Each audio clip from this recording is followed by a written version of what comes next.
Hello, this video is designed to talk through the content of a cover letter, what you would want to include, as well as the actual organization of a cover letter, what goes where. So I wanted to kind of talk through the organization piece first and then discuss the specific content that you might want to include in terms of content for body paragraphs. So the basic breakdown is that once you set up kind of your formatting of the professional cover letter, in your first paragraph, there's a few key things that you want to touch on. You want to give the purpose for writing, so literally have a statement, something like, I'm applying for the position of blah, blah, blah, or I'm writing to apply, I wish to apply, right? Something to really be direct about why you are writing, and that usually comes right away in the cover letter. You also want to include the job you're applying for, particularly the exact job title as written in the job announcement. Typically, you want to include the location of where you found the job announcement from, and then also some sort of statement about how you are a strong candidate.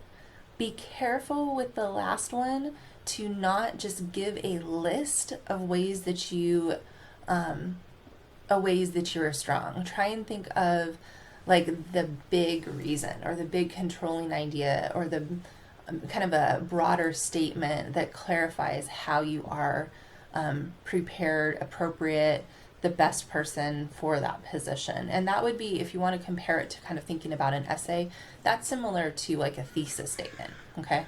It's the piece that's going to hold all the rest of your letter together, but it's really important up front to just state, hey, this is why I think I'm good for the position. Once you get to the body paragraphs, a couple of key things. You want to have multiple body paragraphs. I sometimes see cover letters where they try and cram a whole bunch of points into a single paragraph. That's a poor organization structure, and it makes it really hard for someone on the other end to really take away the key information that you're trying to provide. So make sure that each body paragraph is focused on one specific main point. And then with each of those main points, make sure that you're providing some specific examples to prove or illustrate that you actually have either that skill, that technique, that characteristic, whatever it is that you're presenting. Make sure that you actually give some examples to prove that that is in fact sort of an accurate statement about you. And then when you get to the conclusion should really be just a quick reminder of why you're a strong candidate. Again, that's typically a single sentence, not a giant list of points. Again, remember, this is not an essay, so it's important to not create these really long paragraphs. So it should have kind of a reminder. A lot of times you'll want to include some sort of thank you, thank you for taking the time to review my application materials. It's not uncommon to include sort of a best way to contact you. So if you have, certain times of the day where you're able to answer the phone, or if you prefer contact through email, etc., then it's okay to include that there as well. And then it's always sort of just a nice gesture to include an offer to provide more information. So something like, I'm happy to provide more information upon request. I mean, it just is kind of a nice, clean ending, and you want to be really gracious throughout a cover letter, and so that kind of pulls it all together. For both the intro and conclusion, those sections should be fairly short. They're somewhere between maybe 3 to 5 sentences. You don't want to get into like an 8 to 12 sentence type paragraph, because that's just going to be too long and wordy for a cover letter. You want to provide a lot of information in the cover letter in a small amount of space. Typically, cover letters are 1, maybe 2 pages in length for most jobs. There's other jobs where it might be longer, but that's a typical length. So keep that in mind when you're going to those sections. Also make sure that the intro and conclusion are not repetitive. They shouldn't say the exact same thing. One is introducing the information, the other is concluding. It's literally closing off the letter. So you want to make sure that those sound that way. Now, in terms of information to include in the body paragraph, so there's always the kind of struggle of, well, what information should go in a cover letter? A lot of times what goes in a cover letter is based off of what you included in the resume. So a couple of key things about content in terms of really making sure that the information that you're including matters. So I'm just going to kind of scroll down to a different page, and then I'll kind of type these out as I'm talking. So, one of the things that's really important to make sure is that, actually this shouldn't, it should not just be a repeat of the resume. So one of the biggest mistakes that can be made is to have a cover letter that literally just says the same thing in a more wordy way than what the resume just said. That's not serving any purpose. That's not providing any additional information beyond what someone could have seen in the resume itself. The other kind of thing to avoid organizing paragraphs by job positions. So, in other words, you don't want to have like one paragraph on your experience working in fast food, another paragraph on your experience working for Home Depot, and another paragraph on your experience tutoring children. That's just organization by jobs. That's not really targeting the skills or abilities that you gained by working at those jobs. So, one of the things that you can do in a resume, particularly if you used a chronological type, one of the things you can do in a cover letter is that you can base it off of skills. And this is particularly helpful if you wrote a chronological type of resume where the resume itself is focused on the job experience. Then focusing more on your skill sets in the cover letter is a really great way to target job announcements.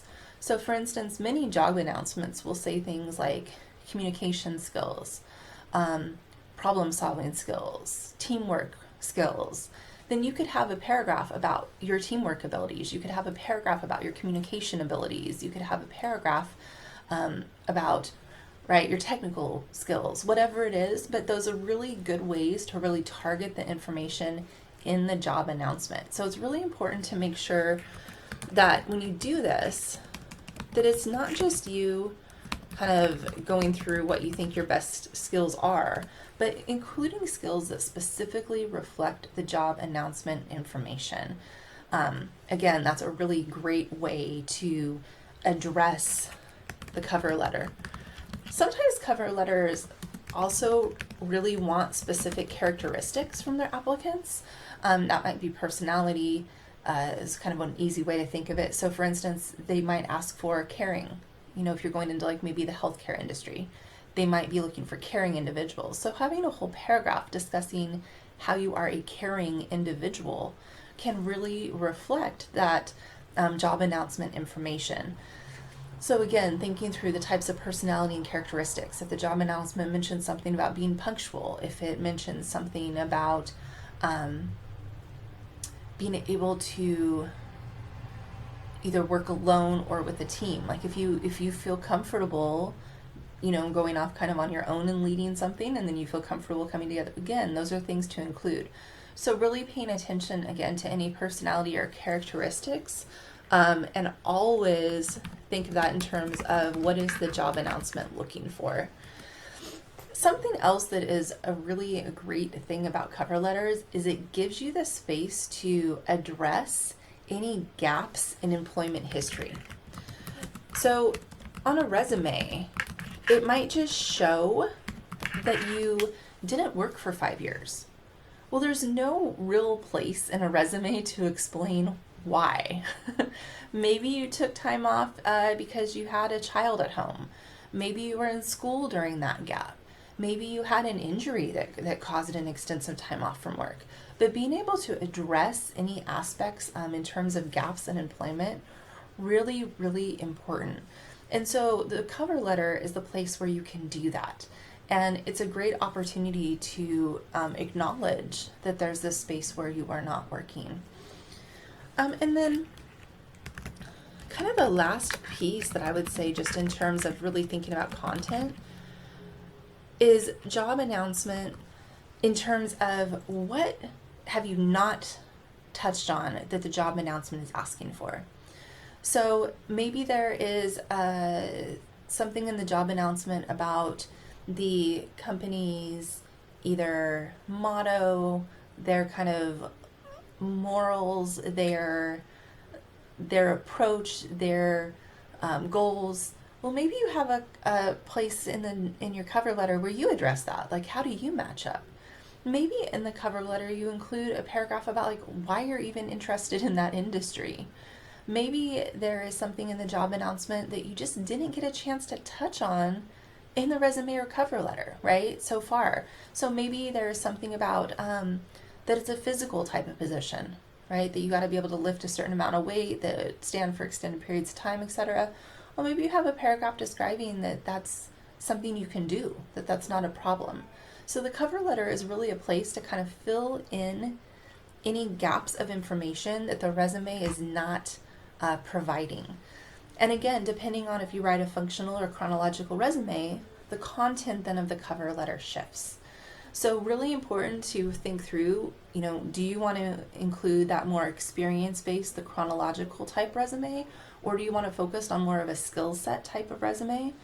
And then once you've done that, of course, then compare to the job announcement, see what pieces of the job announcement you haven't thoroughly covered in the resume, and then include those as a basis for really what to touch on and emphasize in the cover letter itself.